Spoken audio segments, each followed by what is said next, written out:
Hi, everybody. Welcome to episode 28 of Paranormal Among Us. On today's episode, we're going to have the second co host of the Lost Frequency podcast. A few months ago, I had Rye Voss on, and today I'm going to have his co host, Tom Franklin, on. He's going to talk about all kinds of different things that has happened to him over the years.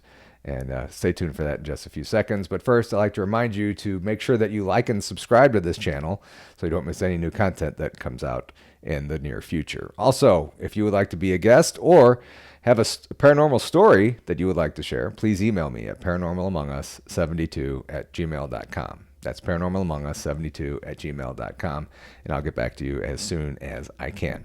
All right, let's head on over to the Boomcaster hotline and welcome my guest, Tom Franklin. Tom, how you doing today? Thanks for joining us. No, I'm doing good, man. Thanks for having me. Sure, from beautiful sunny Mexico. Sunny Mexico, still 85, 90 degrees, and you'll never see ice or snow down here. So yeah. Oh, must be nice. And like I said before, you and Rye do the Lost Frequency podcast. I had Rye on a little while ago, or a couple months ago, I think. I'm not sure. How did you two get hooked up? I was moving from Germany, and he was moving from Canada, and his wife is Mexican, and they ran away from the tyranny. But I don't want to go too far into it.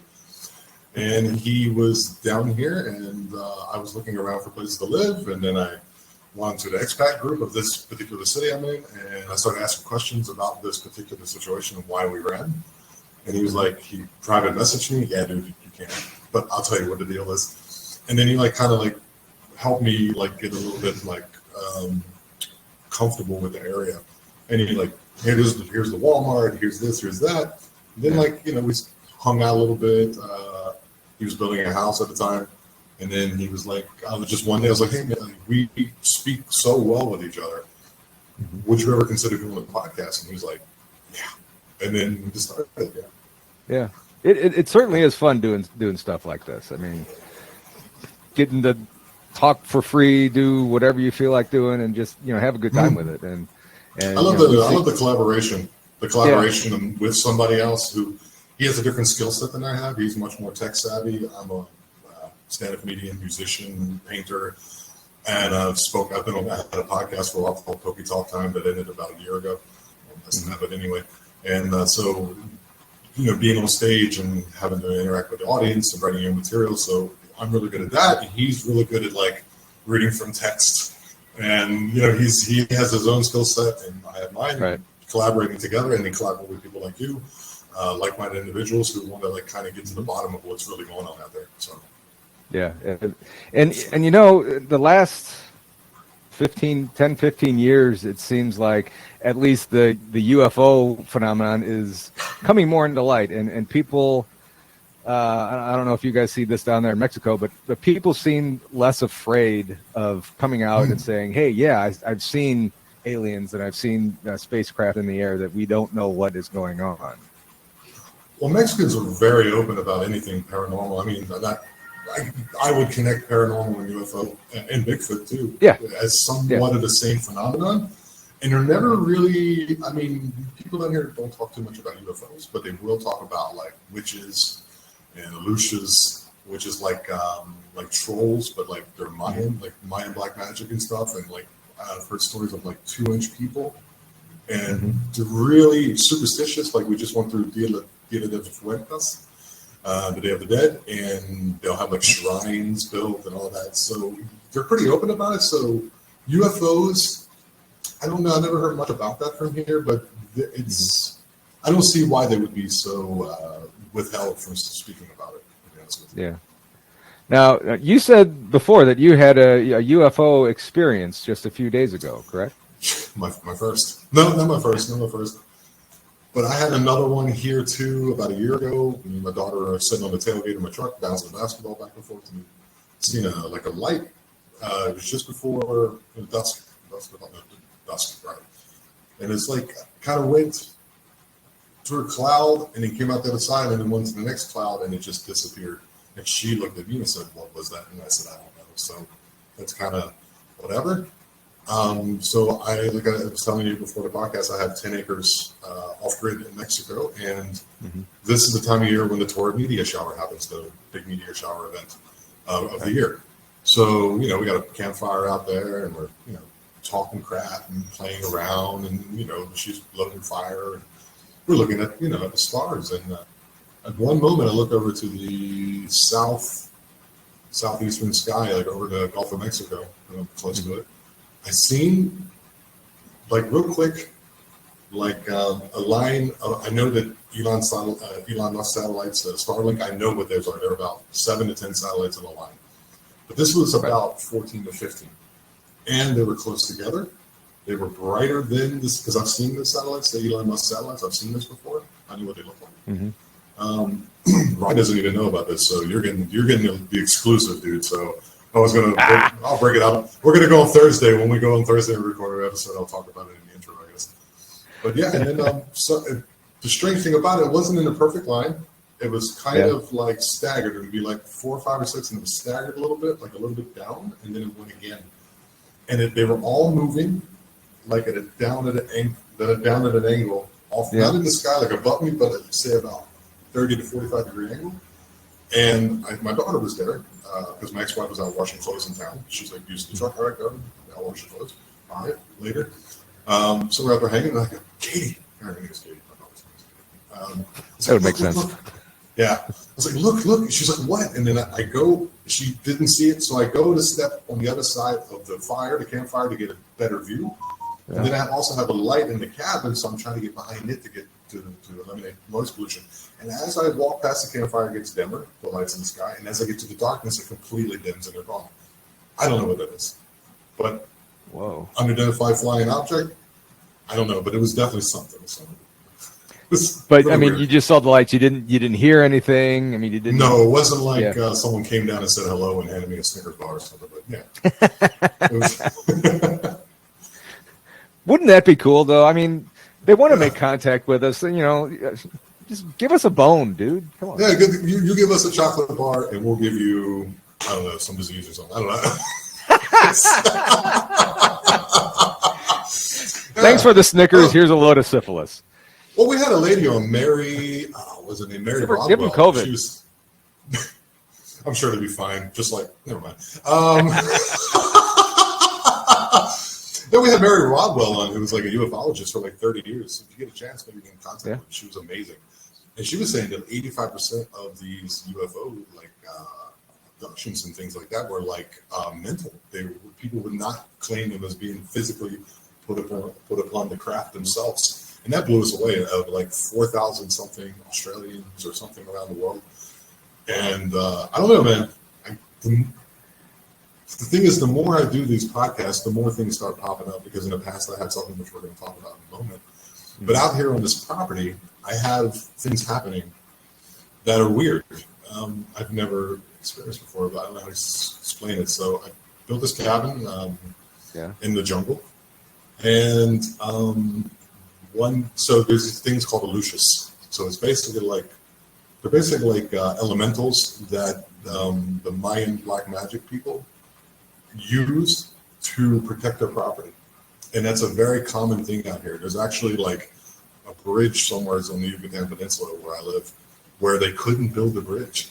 Like they kept taking down, like the columns would either just disintegrate or the equipment would break down. And they built this bridge 4 times. So they talked to like the local Mayans, and they were like, "Hey, what's going on?" They were like, "Yeah, it's Aluxes. These little people are like 2.5, 3 feet tall. They have like a beard, like a Buddha belly, and they're kind of naked, and they do things like throw rocks." So I'm out there at the campfire, and it's like maybe a month into living there, and then this rock just comes fucking off the mountain, and it's like right next to a mountain, and it just like hits the campfire, and luckily my daughter didn't hear it, but I heard it. And I was like, so I'm getting kind of tired, and so I went back to the cabin where there was some lights, and I got underneath my covers.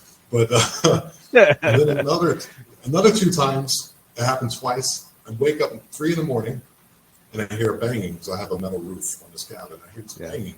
It could be, leaves or debris falling off, but it was like repetitious. And it wasn't raining or anything. No, not at this time.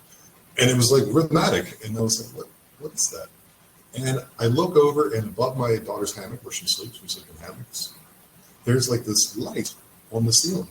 And it's like a blue light. It's not like an orb, but just a light. It looks like someone's shining a light up above her. And I gaze my eyes down and look down to see where the source is coming from, and nothing. And then I look back up and it's gone.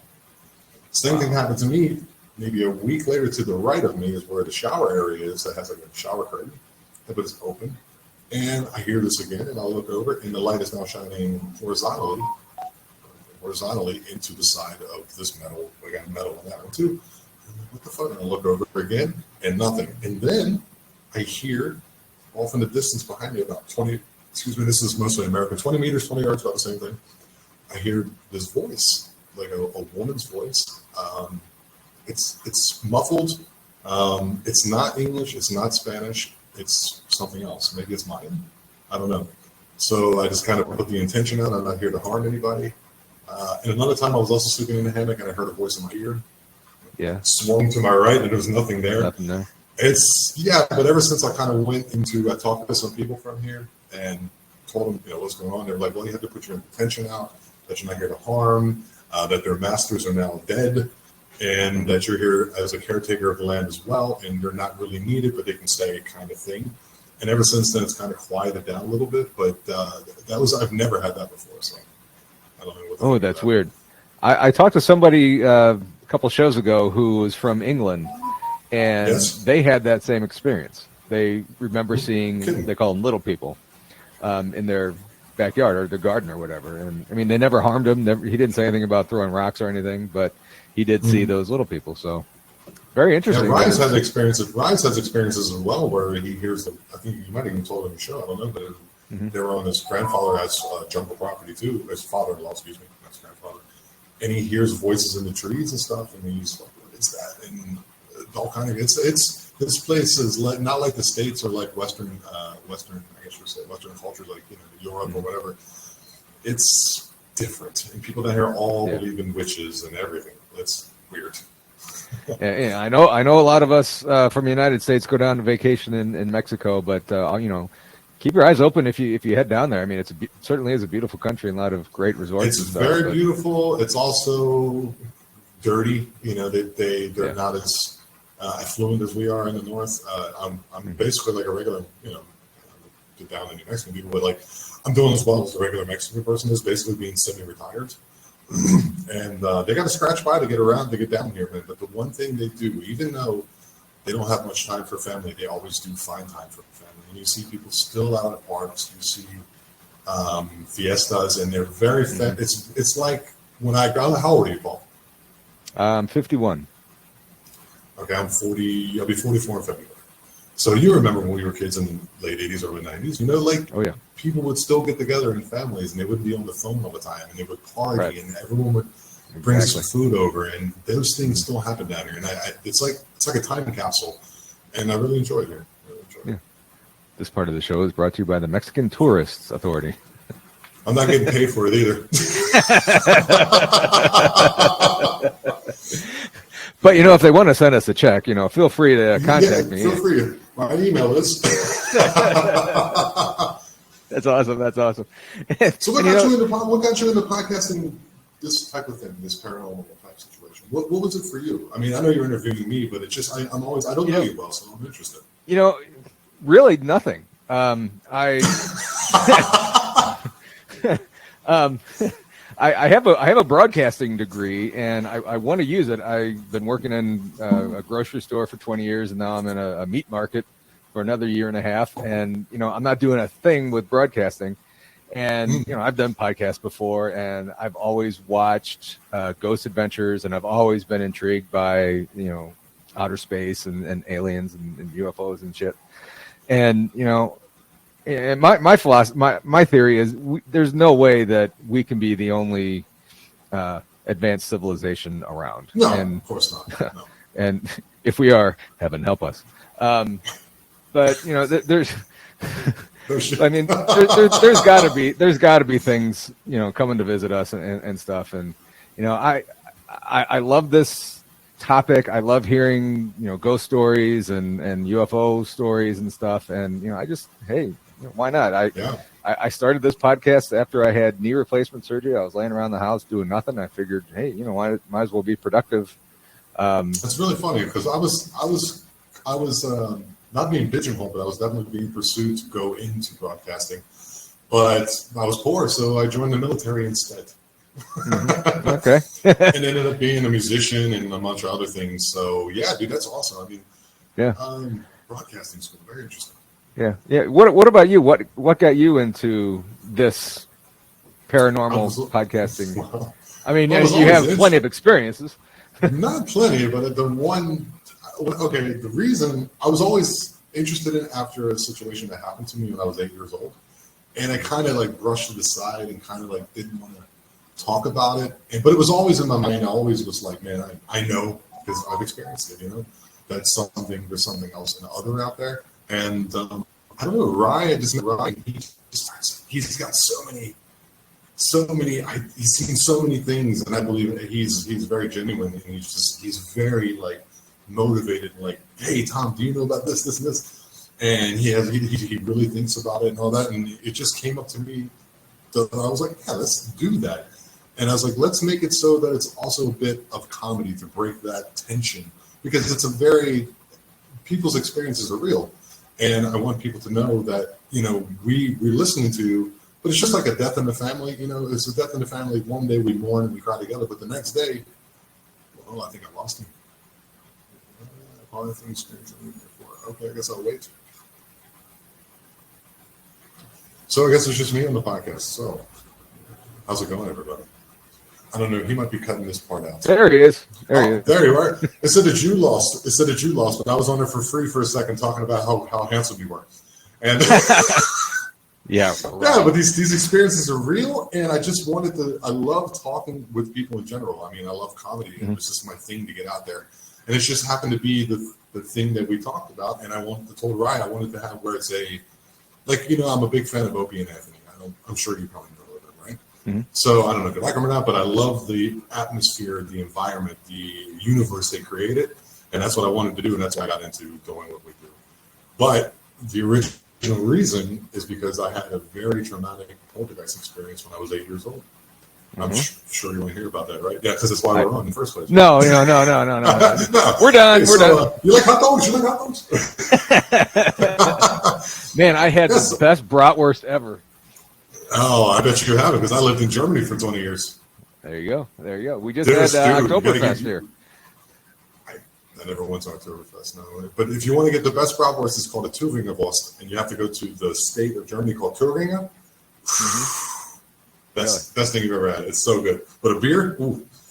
Yeah, so to get to the story, when I was 8 years old, my sister was 7, and my parents, my dad was like between jobs, and he had to also move to a new house, so he had to save up money to rent a new place.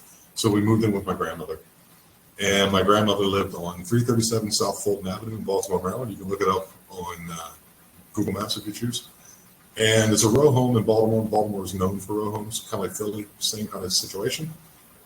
And so this house was laid out where you go in the front door, you go through the living room, there's a wall, which is the stairwell on the backside. You go around to the dining room, up the steps, and now you're facing the wall, which would be the house in front, beside the house. To the left would be my grandmother's room with her husband. To the right, there was 2 rooms, 1, 2, that were not attached by a hallway. You have to literally go through one room to get to the other. And at the back of the house, there's a bathroom. Me and my sister's room, we stayed in the room next to the back of the house. So we had to go through one room to get to the other room. And there's a door in between, and that comes into play later. Foreshadowing. And so the funny thing is that my parents are both previously married, and my mother had some custody of her daughter from her first marriage, and every other weekend she would come out and visit her. And when she did, so you go into the room, and the room lays out to your right, and there's a bed on the right side, and that's where they stayed in, and then there's the floor, and then there's the bed on the left side, and that's where I slept. But every time she came over, like, shit would just happen. Like, things that I never, even to this day, I haven't seen before. Before or since, I guess is the best way to put it. So we would be there, and we were like, okay, whatever. We go to bed, and I'd be on my side and on the other side. And all of a sudden, like the lights would start flickering off and on, like, and like freaking me out, right? And in this story, I am the coward. They are the heroes, not me. Right. So, right, of course. Because you'll find out too. through my podcast that I'm also very afraid of these things too, but respect them and a little afraid at the same time. I think it's exactly. And so these lights are flickering off and on. So my little sister's like, she's younger than me. She's like, well, I'm gonna go downstairs and tell my parents. And my parents are downstairs partying, smoking weed, like you do. And they're down with my grandmother. They're just having a good time. And just the weekend, because that's when the custody happened. You're just blah, blah, blah, blah. Send me back up the steps. They say go to bed. They said we're playing around out there. We're like, okay. Try to go to bed. Yep. Lights flickering on and off. And then all of a sudden, shoes. There was a line of shoes when you go through the door on the left side where the wall is. Yeah. As you go straight to the back of the bathroom, there's a line of shoes. I had 2, 3 shoes. My sister has like 8 shoes. How it is. And these shoes were literally flying and hitting us on the bed. Like, whoa. Like, boom, just like what? We're screaming. They're like, stop playing. They're yelling at the steps, stop playing. And we're like, no, stuff's happening now. You guys are just, I don't want to hear it go to the F to sleep. Right. So, at one moment then, my sister, I didn't see this. You remember Alf? Oh, yeah. Alf. Oh, yeah. For the kids out there in the 80s, there was a show called Alf, Alien Life Forms, like a little. She had a stuffed animal. And that stuffed animal was just sitting like a high chair. And she told me she'd seen this. I didn't see it. But she said that at one moment the Alf doll got up and started like dancing. And I never believed her. But the more I talked to my sister, the more I believe her. Because she was also on our podcast, episode 5, Leopardham Lincoln, talking about other experiences, including the one I had to, corroborate what I said. And so I'm like, she's like, he's dancing. I'm like, what? I look over and I didn't see him because it's dark as she's seen it. Lights still flickering off and on, shoes still flying. And so she goes downstairs. All right, this is it. I got to tell him. She goes downstairs. They're like, go to bed. She comes back up the steps. This time I'm standing in the doorway between the 2 rooms. There's the wall between the 2 rooms. I'm standing where the door has to swing into the room where I'm standing. And I'm standing about, 2 feet, 3 feet away, enough for the door to swing past.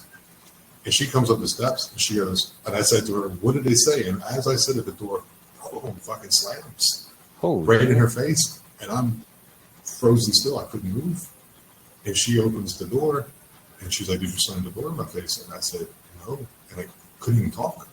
And she like literally spun me around like Regan and Bernie's and walked me back to the bed.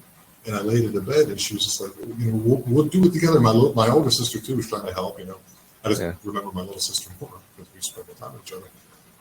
And, and then so we're there, and we're trying to, go through this. Because we realized eventually, it would last for, 2 to 3 hours, and it would kind of subside. Mm-hmm.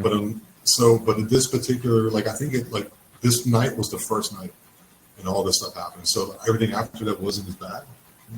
We're recollecting something from almost 40 years ago, 1988, whatever that is. Wow. 35. Yeah. And so at one moment I'm laying in the bed, and there's always a gap between the bed and the wall because you don't want mildew. It's just like any other house. So I'm laying there, and I got the sheet over me up to here, just scared out of my skull. And of course. Yeah, it's you have to, because the sheet, that protection of fine cotton, that Egyptian cotton or whatever it is, will protect you from. It's bulletproof cotton, I'm sure. Yeah, sure. Especially if the Mormons pray upon it. Magic underwear. There you go. Not trying to make fun of any Mormons, but I've heard if it's wrong, write me. My name is Tom Franklin. Find me on YouTube. Facebook, talk to me. Love to hear your story. So I'm laying there underneath the sheets, and I feel some hand come up between me and put his hand on my chest. And I touched the bed. What the hell? Screaming. And there was also a moment I remember, underneath the sheets, it felt like there was a breeze under the sheets, and they were ripple. Like some Michael Jackson video where he's standing in the breeze, but kind of rippling.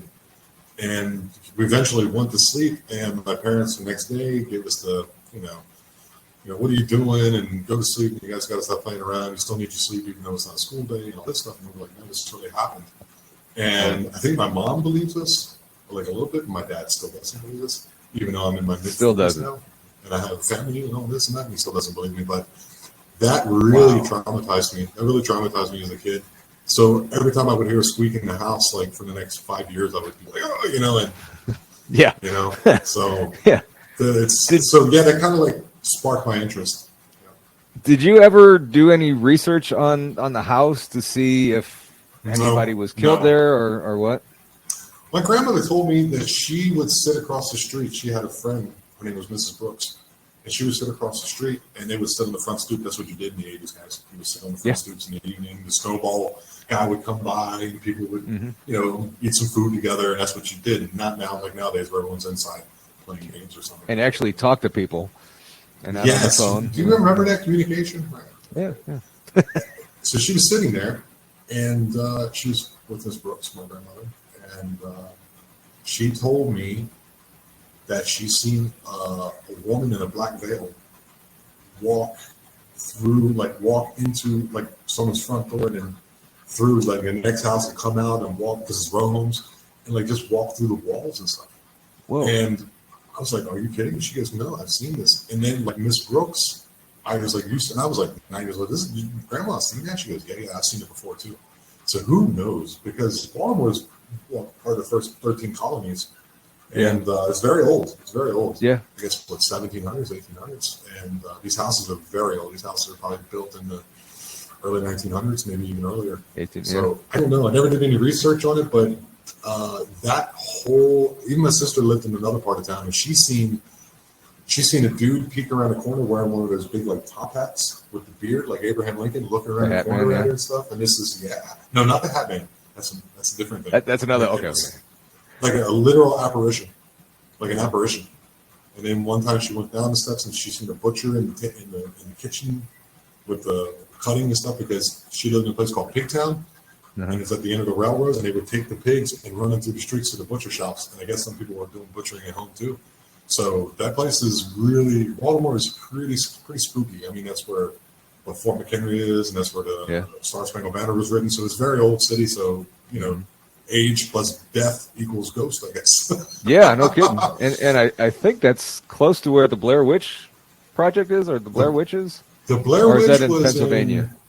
No, that was in Maryland, but that was in like out towards Frederick County, like closer to like West Virginia area, where it gets more mountainous and more wooded and stuff like that. Yeah. Okay. But we have our own stuff. We have the Hell House. We have Maryland's pretty haunted too. Pretty haunted. I'm not like maybe like New England, like Rhode Island or Maine or something like that, but it's still pretty, because it's a border state. So there's still places where you had like the plantations and all that awful stuff that went on.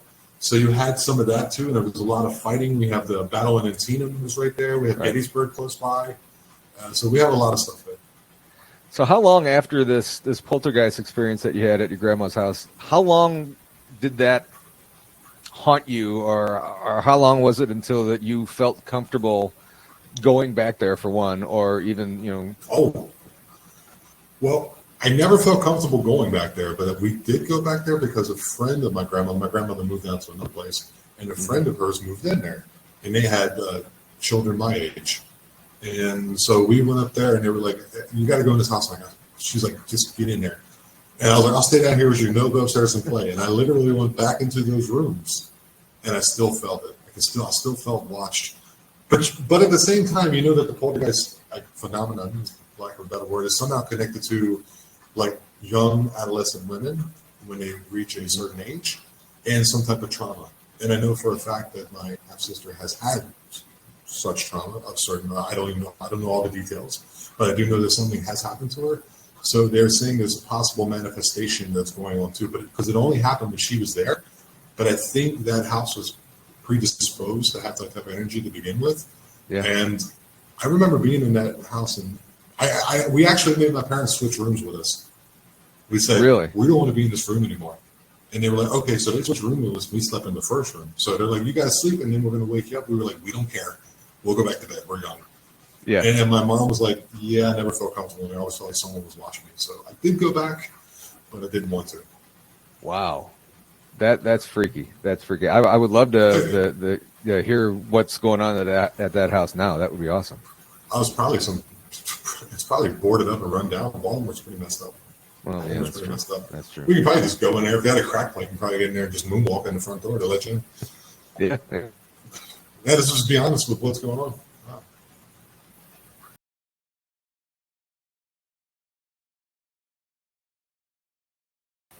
Wow. I don't know why this keeps doing that. The last 3 interviews that I've had, it's done that. I don't know what's going on, and I have. That's an interesting phenomenon within itself, Paul. Mm-hmm. If you start speaking about certain things and you start speaking certain ways about certain things, me and Rye have experienced it ourselves. Mm-hmm. We talked to a gentleman, I can't think of his name right now, but he was having mind speak with like Bigfoot and stuff like that, and they were like hiding the keys in his house and things like that. And he's like, somewhere near the middle of this interview, we're going to start having technical difficulties. Just know it's not me, and it's happened before. And as soon as he said that, it went off. He had to switch to his wife's phone, and then it came back on and it worked again. So who knows, Paul? That is weird that you say that, because I was talking to a medium, and actually, I was talking to one medium, and nothing at all happened. I was talking to another one, and she was talking about my mother, I think. We were talking about the Hat Man or something, and it just went out completely. And then, so I mean, that could be very similar to what you guys.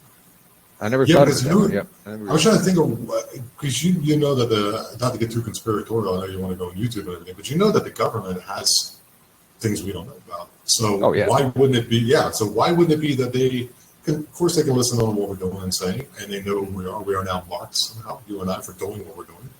And why wouldn't they want to interfere with us? Or why wouldn't they somehow intercede with one another? Maybe they have a connection with whatever this is that people are running into, Bigfoot, Dogman, and just kind of like, mess with our technology. I don't see why it couldn't be a possibility.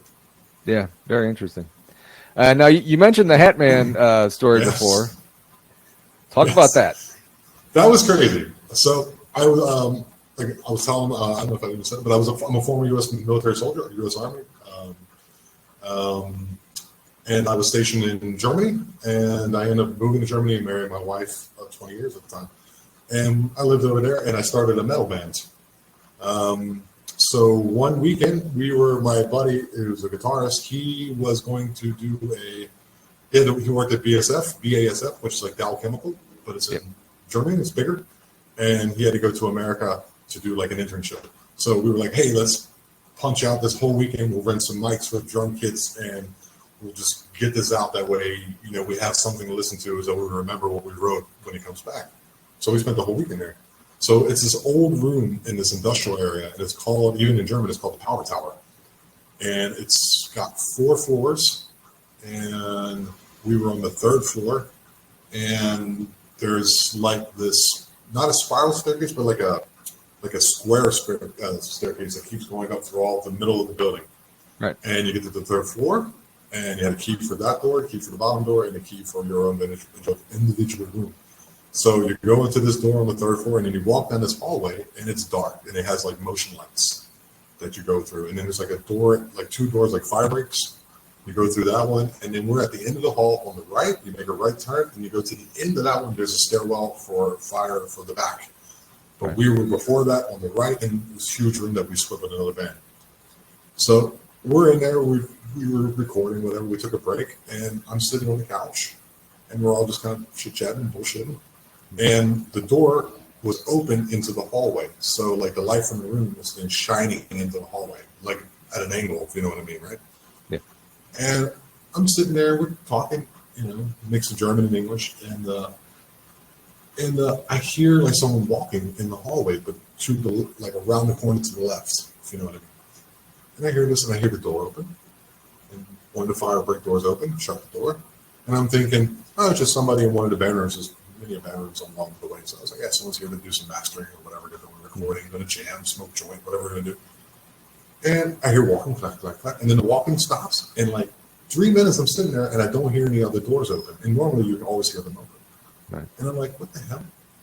And so talking, whatever, and I just glanced over at that door frame, and I see a completely blacked out shadow cross in front of the door. Like, it was slightly taller than the door, but I can make out the hat, and it had like this hat on, and it was like, if you ever watch, you know that game Mortal Kombat where the guy that throws the hat? Yeah. It was like that. It was like that. I can't remember his name, but like that. It was like not big like a cowboy hat, but it wasn't like a derby or derby, whatever the word is, but it was like in between. Yeah. And he just walked in front of the door, and I'm thinking, what was that? And then I'm expecting to hear maybe the back stairwell open for the fire escape, not fire escape, but the second stairwell in the back of the building, and nothing. So I'm sitting there staring, and all my friends just happen to catch me staring. And they're like, what are you staring at? I'm like, I just seen something. So I got up and walked, and I'm looking at, there's nothing. So that was pretty wild. Yeah. So, I've never seen the Hat Man or anything. My wife, one night I was working overnights here in this house actually, and she was upstairs putting laundry away, and so we're on the top floor, and it's like you said, there's a stairwell landing and then stairwell coming up. She looks down and sees this black figure coming up the steps, go on the landing, and then come up the steps to where she was, and I don't think she was frozen in fear or anything, but as it got up the top of the steps, it just disappeared. She didn't hear anything. Just dissipated. Just dissipated. She hasn't seen it since. We were calling it the Amish guy because it looked like an Amish guy with a big top hat and the coat and everything. So, and I'm doing all this research here. Was there an Amish around St. Louis at the time? No. Okay. So then I'm doing this podcast, and this was 10, 15 years ago, maybe more. And I'm doing this podcast, and I'm talking to somebody, another medium, and he mentioned the Hat Man story, describes it in perfect detail, same as what my wife described it. And I'm like, all right, I did not say anything to this guy about it. I had never met this guy before the show, and I'm like, that's exactly what my wife saw. And so it's no longer the Amish guy, it is the Hat Man that we saw at our house. So I was telling Rye about it. He's like, because he was telling me all his experiences at the time, and I told him the poltergeist story, and then I said, oh yeah, and this one time I seen this like dark shadow with a hat on walk in front of the door. And he's like, oh dude, you seen Hat Man? I was like, it has a name? I didn't even know. So there's a lot of things out there. Yeah. I mean, the stories I hear here, like my girlfriend, she lives have a piece of land too, but it's in the city. But it's like wooded inside the land, and she was telling me like she was out there with her uncle or something, with her uncle and her father, and they were all like having a couple beers, and she like followed up to go to the bathroom. She went in the house to get something, and he's sitting out there by himself, and he's like, man, just chilling. And all of a sudden, this beautiful woman, just appears. Like you didn't see her appear, you just looked over and seen her.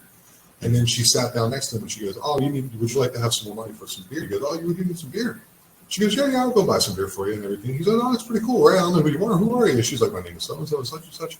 And then she told me that she looked down, or he looked down and seen that one of the legs was like a chicken leg, and the other one was like some other leg, some other animal, like a bear or a coyote or something. And he fucking freaked and jumped up, and this thing ran into the woods again. Like, wow. And these people, yeah, dude, like I've heard some stories about little people cutting brake lines here, like 2-inch people. Yeah. Like this woman, I told her I did the podcast. My girlfriend, she's like, "Hey, we're having a party tonight, come on." And our friend came over, and we're just fucking chewing the fat. And I'm practicing my Spanish, and this girl spoke a little bit of English. And I was like, she goes, "So what do you do? What kind of?" And I was like, "Well, I'm kind of retired, but I'm doing this podcast, about paranormal stuff and cryptids and everything else." And she's like, "Oh, cool. Oh, I got a story." And then she just switched right to English. And everyone wants to tell you here once you say you have something. And she was like, "Yeah. So my aunt supposedly is like a witch." I'm like, "Okay." Okay. And she is special. When she was young, even the people that would start talking about it, they would tell the other kids to leave, but she could stay, right? And her aunt was telling her, like, "Yeah, I see these little people. They're like about that tall, 2, 3, 4, 5 inches, I don't know. And they have like horses and little swords, everything." And I'm like, "What are you talking about?" And she's like, "Yeah, she has contact with these people." So come to find out, she's married to this guy, right? This is later in life. Mm-hmm. She's married to this guy. And he was like messing around on her and messing around on her with somebody in the family, like some cousin or something. I don't know. Right? Very typical banger, by the way. And okay. Here, yeah, people don't, they're very promiscuous, gotta be careful. And she was like, so she found out and she told him, you gotta be careful. She said, I know that you're doing this, just be careful because these little people watch over me. And he's like, whatever, it's BS. You always say stuff and whatever. And so the next time he gets in the car, it was him and his mistress get in the car. They have a bad accident. They get rushed to the hospital here in Mexico, right? Mm-hmm. The police come out and make a report. She's in a coma, right? He's okay, but she's in a separate room in a coma for like a day or two. So in that time, the police come out, they do a report, because they have to, it's such a serious accident. They checked everything, and they look, and they've seen that the brake lines were cut in the car, right? Okay? Wow. The woman wakes up out of her coma. This is what she's telling me, right? I don't know. This is the story I'm hearing. You hear stories, I hear stories, right? Right. She wakes up out of a coma, and there on her bed are these little people. And they say, we're sorry that we cut your brake lines, but you shouldn't have messed with her. And they just disappeared. And then later she finds out that the brake lines were cut. Whoa. She hears from them that they did it to her. Blew me away, dude. I was like, what are oh my God. Welcome to Mexico, baby. I can't imagine what her reaction was. I mean, I'm sure she was hooked up on monitors and everything, and all of a sudden, beep, beep, beep, beep, beep, beep, blood pressure goes through the roof, and it. Good Lord. Dude, it was the first, before she's seen a doctor or anything, she wakes up, I'm sure there's some monitors, and I guess the nurses were still coming in the hall. I don't know, just, making up stuff here. I don't know, but she told me that this woman's seen this. She's also had a UFO experience. The thing is, my problem is finding someone who speaks good English. We did have a guy on who talked about Mayan black magic and the dream he had with the Slender Man and all kind of crazy shit. So eventually, whenever we start picking up steam and start to make a little bit of money, we're going to, put it back into the studio, as you see now. And, these are all old, and we're going to get a computer for Tom, and put some boom mics down and all that. And we'll have some people in, and hopefully by then, Ryan and I can speak on more Spanish, and we'll be able to talk to these people, but because they have a lot of Mayan stuff, really like, what? That's for real? And they're like, yeah, like the black dogs that follow people, and you can go to people's houses and put hexes on them and shit. This place is wild, dude. Nothing like St. Louis. Trip to Mexico. I'm rethinking about that trip to Mexico now. No big deal. Just get yourself an Airbnb. Just come down here. I'll make sure everything's fine. Me and Rye will speak the place. Rye will take out a stage. He knows how to do all that stage stuff. Wow. How far away is the Bell Witch from you? That I'm not sure. I think that somewhere's also in the Midwest. I'm not quite sure, but that, if you ever get a chance to delve into that story, it's one of my favorite stories of all time. The Bell Witch, not the band, which is also incredible. Very weird. Funeral doom, slow stuff, but it's like 20-minute songs. But the actual thing, Welcome to Mexico. You're going to hear it all the time. Now, I don't know how people even sleep here, dude. I sleep out in the woods. I don't hear nothing. Yeah. Just little people. So they're scary enough. Where can we find your and Rye's podcast, The Lost Frequency? You can find it anywhere as you get podcasts. Podbean, Podcast Apple, Spotify. That's the podcast side of it. You can find us on YouTube at The Lost Frequency Podcast. You can email us at thelostfrequencypodcast@gmail.com. You can contact us on Facebook. It's our Facebook group. If you have any stories that, we're willing to have you on. If you have anything that we've never heard before. I'm in particularly looking for like elementals, because it's the things I'm running into, like dwarfs and trolls and things like that. But if you have anything, conspiracies, I'm big into conspiracies, although I can't put them on YouTube. So we're going to have to put those behind some kind of paywall eventually. We have them like stacked up in a pile. And you can just come hit us up. You can send us pictures of things that you've seen. And we also have a live podcast we do called Frequent Outs Unveiled, which you've been on, Paul. And we tell people stories about their experiences, because at the end, we're just trying to get to the bottom of this phenomenon. Yeah. And we all are. I mean, that's why there's so many podcasts doing this sort of thing. I mean, I think our podcasts are pretty similar. You have two guests or two hosts, and I'm just but yes. So, but anyway, I mean, it's well, we split the work, man. We split the work. I'm completely and utterly like dumbfounded when it comes to technology. So now he's like, you're gonna have to start learning how to do some of the audio fixing, whatever you want to call it, fixing of the audio. And I'm like, okay, because I want to eventually do music anyway and rewrite my own albums and stuff. Like, that's a good thing. Yeah. But I do like a lot of the social media, and so we kind of like, he books some guests, I book some guests. Right now we're looking for crazy stuff because they're out there. But the trick is to find like things that no one's done before. But that's always hard, because how do you find these people? And the best way I think to do it is through having a podcast like yourself, or like the one you have, or the one we have, in which people see it and they know that they won't be ridiculed and feel comfortable coming on and telling you these stories. So. Right. I mean, that's the thing right there. I mean, we're a safe place to go. I mean, we're not going to make fun of anybody who comes on with a story about, you had a poltergeist. Yeah, there was somebody pulling a string on you or something like. No, that's not what anybody or you guys and me. We're not into that. I mean, we're in to find the truth, to put it out there, and if anybody else has any of the same experiences, contact us. Yeah, and because when you have such experiences, even if you have like mental illness, like for example, I've had everyone's kind of had depression, anxiety of some sort in their lives that they went through. It's always good to know that there's somebody else out there who is like you, and that will jump into the pond and tread water with you. And that's what we're here to do. We're not here to question the experience, but more have questions about the experience or the story or the things that have happened to you. Because in the end, like, to have that connection, that human connection, is what Rye and I enjoy, and I'm sure you as well enjoy, and that's what we want. Yeah. All right, Tom. Well, I appreciate you taking the time to chat with us, and I will make sure I have the link to your podcast and all your information in the show notes. Yeah. Thanks for having me on. All right. Thanks, Tom. We'll be right back, guys. Thanks, buddy. And that's all the time we have for this episode. My thanks to Tom Franklin for joining us today. Make sure that you go on over and check out his podcast. It's called The Lost Frequency, which he co-hosts with Rye Voss. I will have all the links in the show notes where you can find them. Also, make sure that you like and subscribe to this channel so you don't miss anything in the near future. And if you have any paranormal stories that you would like to share, or if you'd like to be a guest on the show, please email me at paranormalamongus72@gmail.com. That's paranormalamongus72@gmail.com, and I'll get back to you as soon as I can. Thank you all for watching us today. I appreciate it. You all stay safe, and I will see you on the next episode of Paranormal Among Us.